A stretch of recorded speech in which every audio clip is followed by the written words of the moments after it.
तो एक बार सभी का फिर से स्वागत है हमारे यूट्यूब चैनल पर। और आज हम जिस टॉपिक को कवर करेंगे वो है स्टैटिक जीके का एक बहुत ही महत्वपूर्ण पोर्शन। स्टैटिक जीके में कला के क्षेत्र में दिए जाने वाले प्रमुख पुरस्कारों से हर एग्ज़ाम में एसएससी हो या रेलवे हो या फिर स्टेट के कोई भी वनडे एग्ज़ाम्स हों, सभी में इस पोर्शन से 1 या 2 क्वेश्चन तो पूछ ही लिया जाता है।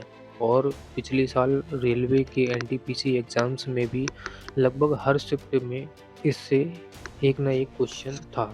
तो ये पोर्शन बहुत इम्पोर्टेंट है और यहाँ पर मैंने लगभग सभी महत्वपूर्ण पुरस्कारों को कवर किया हुआ है। हर एक पुरस्कार की डिटेल बताई जाएगी आपको। किस पुरस्कार को किस वर्ष से शुरू किया गया और इस वर्ष यह पुरस्कार किसको प्रदान किया जा रहा है, ये सारी चीज़ें करंट को जोड़ते हुए मैंने कवर की हैं। तो आइए हम समझते हैं इस क्लास में सभी महत्वपूर्ण पुरस्कारों को, और क्लास को लास्ट तक ज़रूर देखिएगा क्योंकि यदि ज़रा सा भी स्किप करेंगे तो इसमें आपका ही नुकसान होने वाला है। और हो सकता है कि आने वाले एग्ज़ाम में एनटीपीसी या टेक्नीशियन के एग्ज़ाम में आपको इससे 1 से 2 क्वेश्चन मिलें। और यदि आप यहाँ पर अच्छे से इस क्लास को समझेंगे तो आपको, मुझे पूरा यकीन है कि आपको इस क्लास से ज़रूर लाभ होगा। ठीक है? तो लगभग 20 पुरस्कारों को कवर किया हुआ है जो कला के क्षेत्र में दिए जाते हैं, जैसे दादा साहब फाल्के पुरस्कार, उस्ताद बिस्मिल्लाह खान युवा पुरस्कार, कालिदास सम्मान, संगीत नाटक अकादमी फेलोशिप पुरस्कार। इसी तरीके से बहुत सारे महत्वपूर्ण पुरस्कार होते हैं कला के क्षेत्र में, लेकिन यहाँ पर सिर्फ 20 को कवर किया जाएगा जो बहुत ही ज़्यादा महत्वपूर्ण होते हैं और जिनके आने के चांसेस एग्ज़ाम में बहुत ज़्यादा होते हैं। तो आज की क्लास में हम 10 पुरस्कारों को कवर करेंगे, 10 पुरस्कारों की पूरी थ्योरी समझेंगे और उसके बाद इस पर डिपेंड क्वेश्चंस को भी समझेंगे, सॉल्व करेंगे हम उन क्वेश्चंस को भी जो मैंने लास्ट में इस वीडियो के दिए हुए हैं। ठीक है? तो आइए हम अपने पहले कला पुरस्कार से शुरुआत करते हैं। और जो आज का पहला कला पुरस्कार है हमारा, जो कला के क्षेत्र में दिया जाता है, दादा साहब फाल्के पुरस्कार। ठीक है? दादा साहब फाल्के पुरस्कार, यह पुरस्कार 1969 में भारतीय सिनेमा के जनक दादा साहब फाल्के की स्मृति में शुरू किया गया था। पहला इम्पोर्टेंट पॉइंट कि 1969 में इसको शुरू किया गया था। इसका जो उद्देश्य है फिल्म उद्योग में उत्कृष्ट योगदान देने वाले कलाकारों को सम्मानित करना है। तो ये फिल्म उद्योग से संबंधित पुरस्कार है।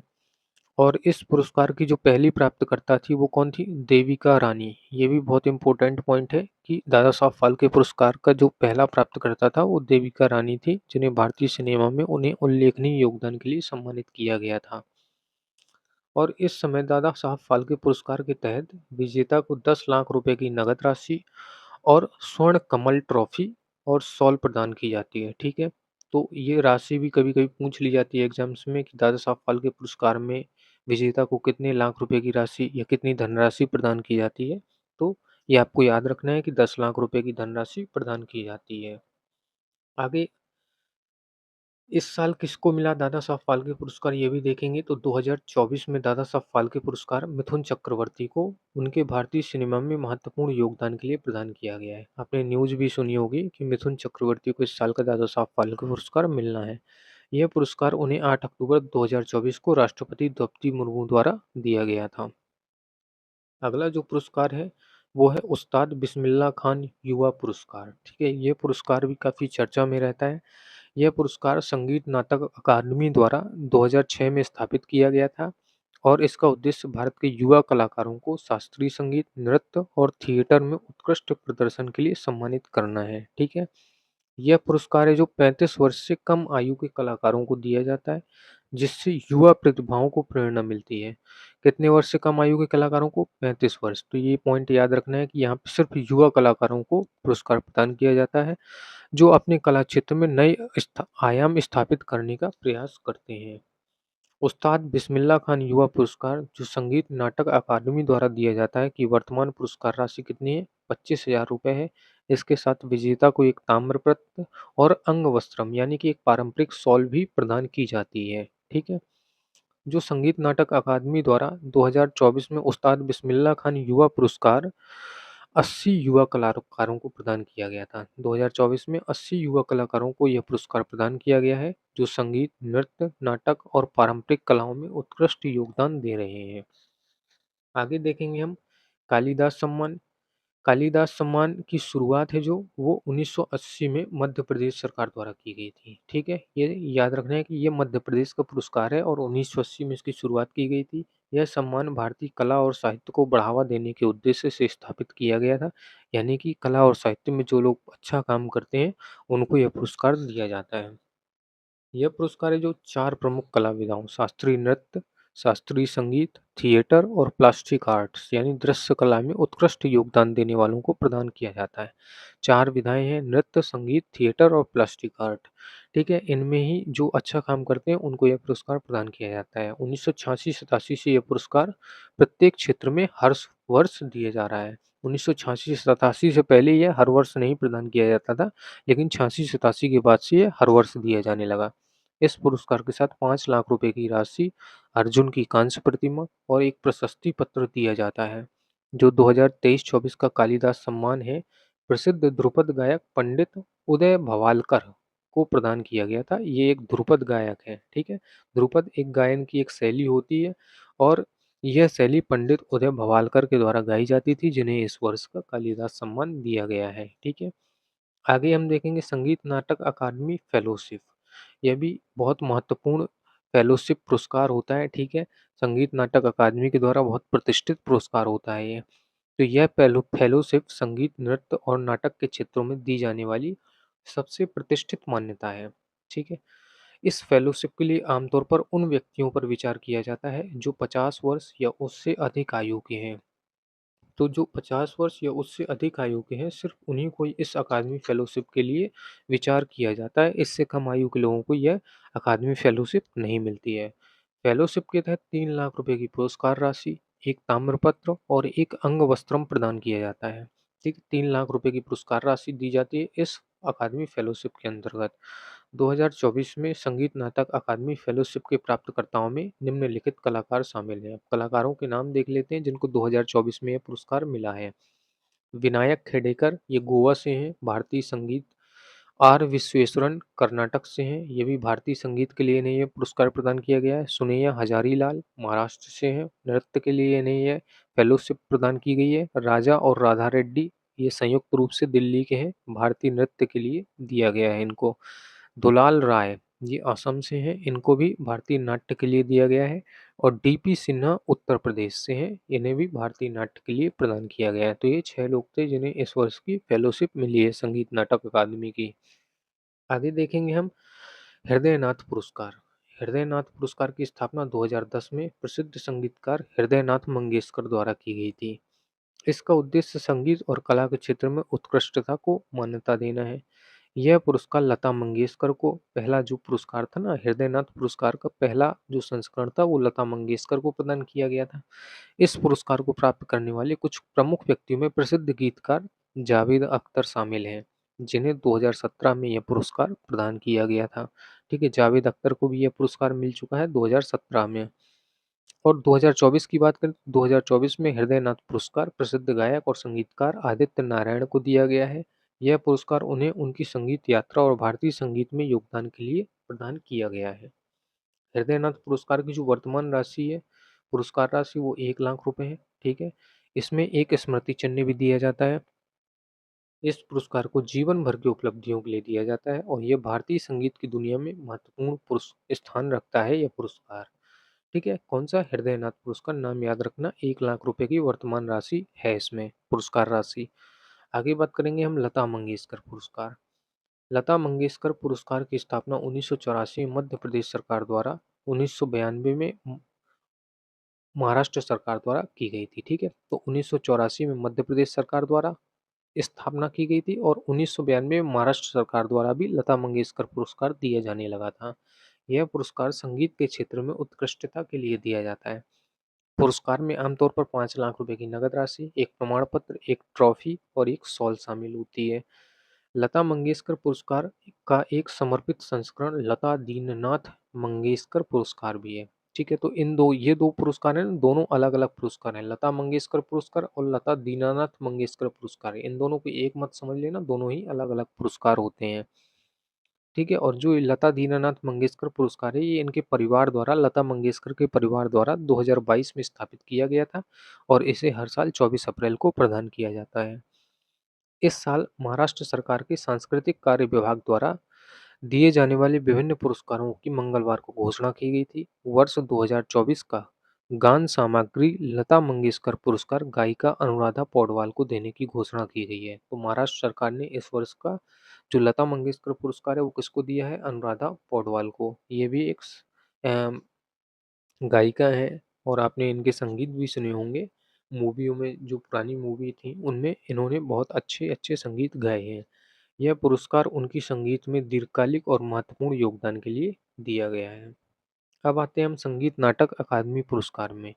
संगीत नाटक अकादमी पुरस्कार भारतीय शास्त्रीय संगीत, नृत्य और रंगमंच में उत्कृष्टता को मान्यता देने वाला एक प्रमुख पुरस्कार है।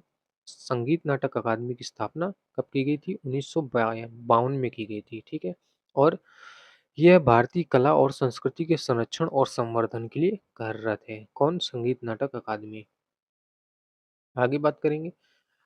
अकादमी पुरस्कार की राशि वर्तमान में 1 लाख रुपए है। अभी हमने पढ़ा था कि जो संगीत नाटक अकादमी फेलोशिप है, उसकी राशि कितनी है? पुरस्कार राशि 3 लाख रुपए है। ठीक है। दोनों पुरस्कारों के साथ एक ताम्रपत्र और अंगवस्त्रम भी दिया जाता है। संगीत नाटक अकादमी अमृत पुरस्कार 75 साल से ज़्यादा उम्र के कलाकारों को दिया जाता है। यह भी एक पुरस्कार की श्रेणी है जो संगीत नाटक अकादमी के द्वारा प्रदान किया जाता है, संगीत नाटक अकादमी अमृत पुरस्कार। और यह 75 साल से ज़्यादा के जो कलाकार होते हैं, ठीक है, चाहे गायक हो, चाहे नर्तक हो, उन्हें ही दिया जाता है ये अमृत पुरस्कार। आगे बात करेंगे, पुरस्कार वितरण समारोह हर साल आयोजित किया जाता है। हाल ही में राष्ट्रपति द्रौपदी मुर्मू ने 2022 और 23 के पुरस्कार 6 मार्च 2024 को आयोजित एक विशेष समारोह में प्रदान किए थे। और 2022-23 के लिए संगीत नाटक अकादमी पुरस्कार 91 कलाकारों को प्रदान किए गए हैं। इनमें से प्रमुख विजेताओं में ये नाम लिखे हुए हैं: विनायक खेड़ेकर, आर विश्वेश्वरन, सुनैया हजारीलाल, राजा और राधा रेड्डी, दुलाल राय, डीपी सिन्हा। ठीक है, तो इन्हें ये संगीत नाटक अकादमी पुरस्कार प्रदान किए गए हैं और ये फेलोशिप के सारे नाम लिखे हुए हैं यहाँ पे, जिनको ये फेलोशिप प्रदान की गई थी। आगे बात करेंगे राष्ट्रीय फिल्म पुरस्कारों की। तो ये भी बहुत इंपॉर्टेंट होते हैं, इनसे क्वेश्चन ज़्यादातर बनते हैं एग्जाम्स में। तो राष्ट्रीय फिल्म पुरस्कार की स्थापना भारत सरकार द्वारा कब की गई थी? 1954 में। और इसका उद्देश्य भारतीय सिनेमा के क्षेत्र में उत्कृष्टता को पहचानना और प्रोत्साहित करना है।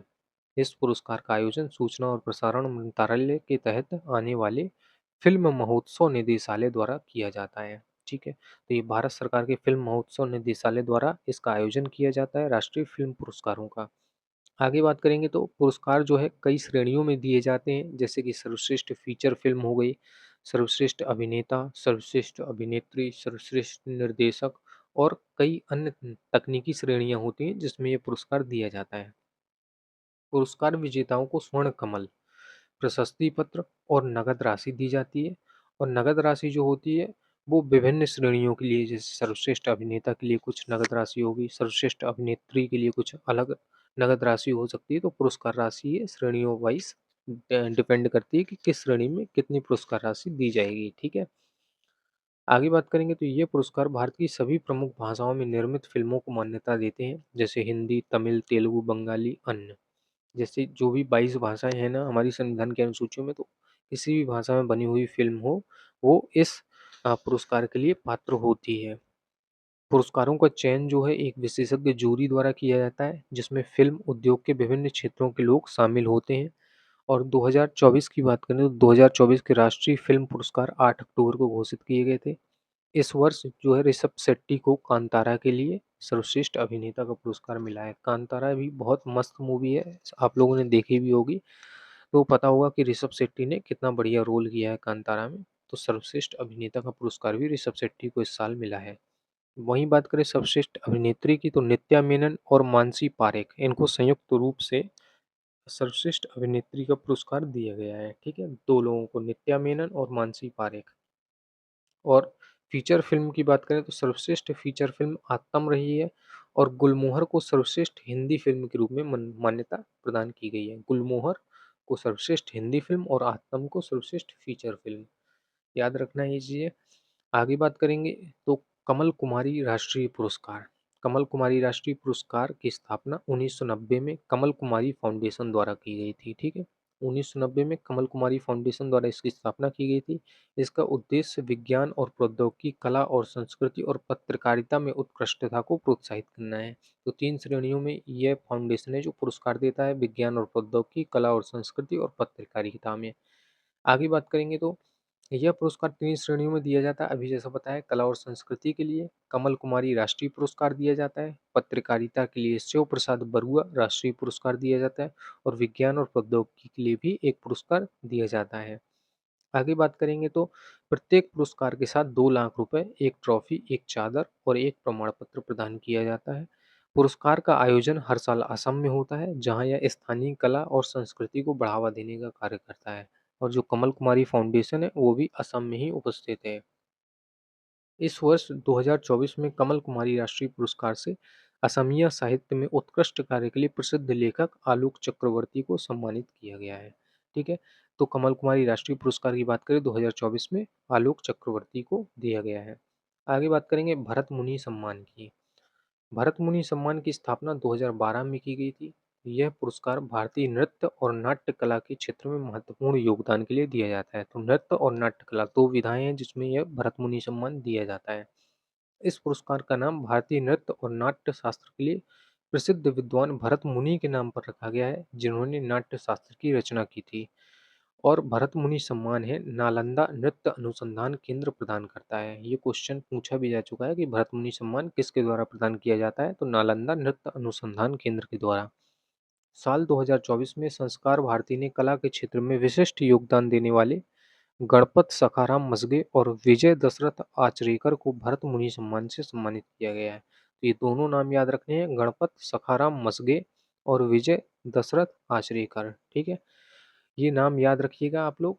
और थोड़ा सा आप लोग अवेयर होके चीज़ों को याद रखिए, अवेयर होके चीज़ों को रिवाइज़ करते रहिए, क्योंकि ये चीज़ें ऐसी होती हैं कि बार-बार पढ़ने पर ही याद रहती हैं। बाकी अगर आप एक बार सोचे कि एक बार देख के याद हो जाएगा, तो ऐसा नहीं होता है। ये स्टैटिक जीके की चीज़ें हैं और जीके की चीज़ें जितना ज़्यादा आप रिवाइज़ करोगे, उतना ज़्यादा आप अपने माइंड में मेंटेन कर पाओगे।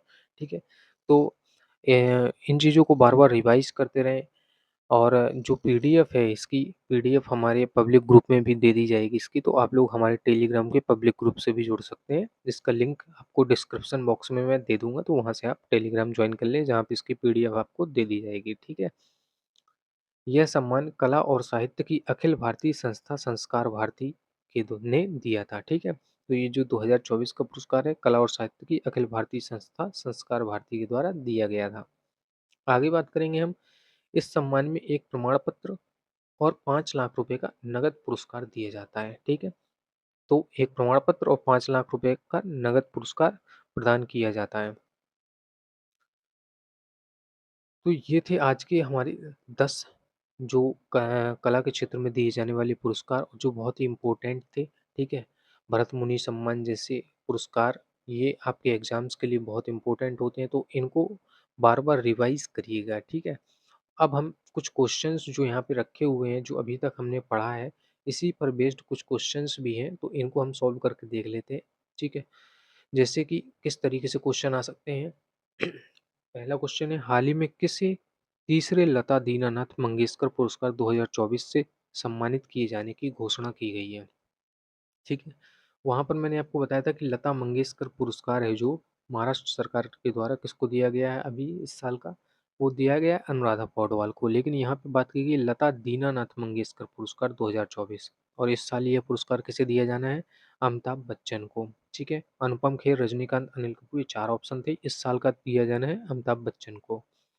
आगे बात करेंगे हम नेक्स्ट क्वेश्चन पर, तो राष्ट्रीय फिल्म पुरस्कार कब स्थापित किया गया था, अभी हमने पढ़ा भी था, तो बताइए आप लोग। 4 ऑप्शन है, 1950, 1952, 1954 और 1960। ठीक है, तो जो इसका राइट आंसर है वो है 1954। राष्ट्रीय फिल्म पुरस्कार की स्थापना 1954 में की गई थी। ठीक है, आगे बात करेंगे हम, लाइफ टाइम अचीवमेंट के लिए हृदयनाथ पुरस्कार में कितने रुपए का नगद पुरस्कार प्रदान किया जाता है। हृदयनाथ पुरस्कार में कितने रुपए का नगद पुरस्कार प्रदान किया जाता है, ये भी हम अभी पढ़ चुके हैं। तो 4 ऑप्शन है, 2 लाख रुपए, 5 लाख, 1 लाख रुपए और 75,000 रुपए हैं, ठीक है।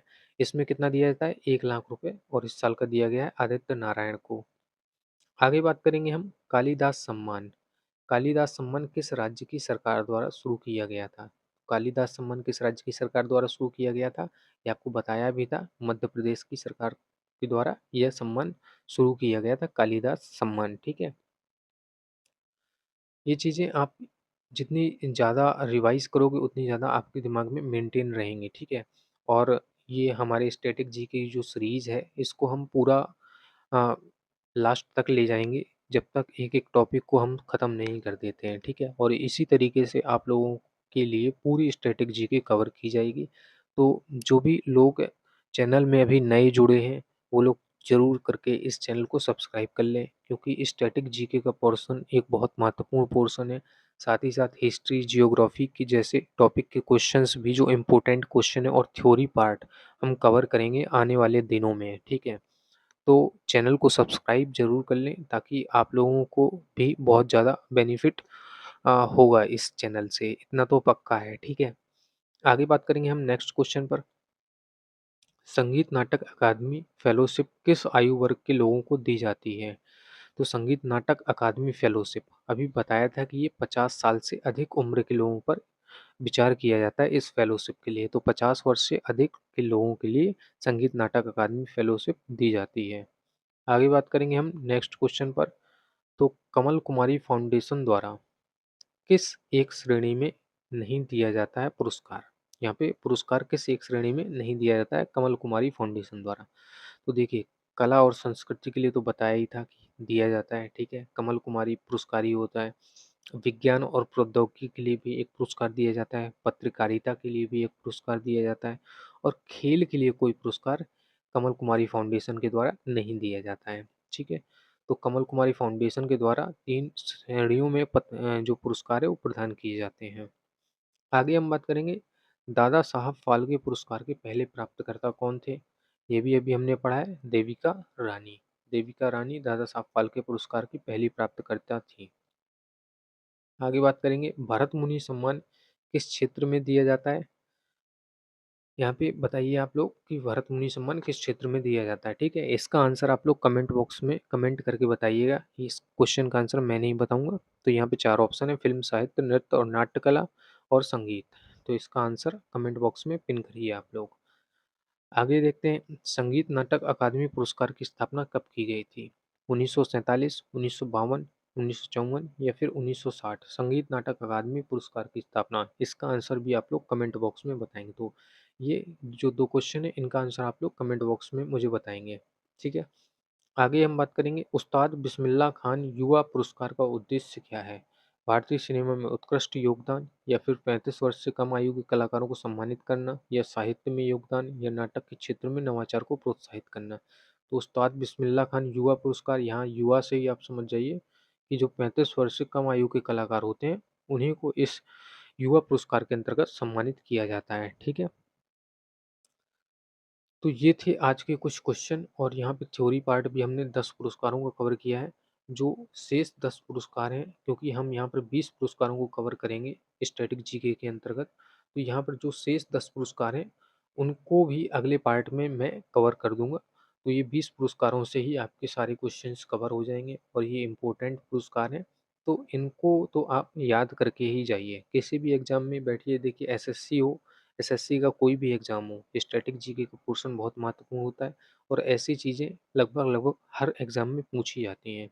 तो पूरा वीडियो ध्यान से देखा करिए, और जो भी चीज़ें समझ में नहीं आती हैं वो आप मेरे को कमेंट बॉक्स में भी पिन कर सकते हैं, ठीक है। वहाँ पर मैं कोशिश करूँगा कि आपकी जो भी क्वेरी है उनका रिजोल्यूशन दे पाऊँ।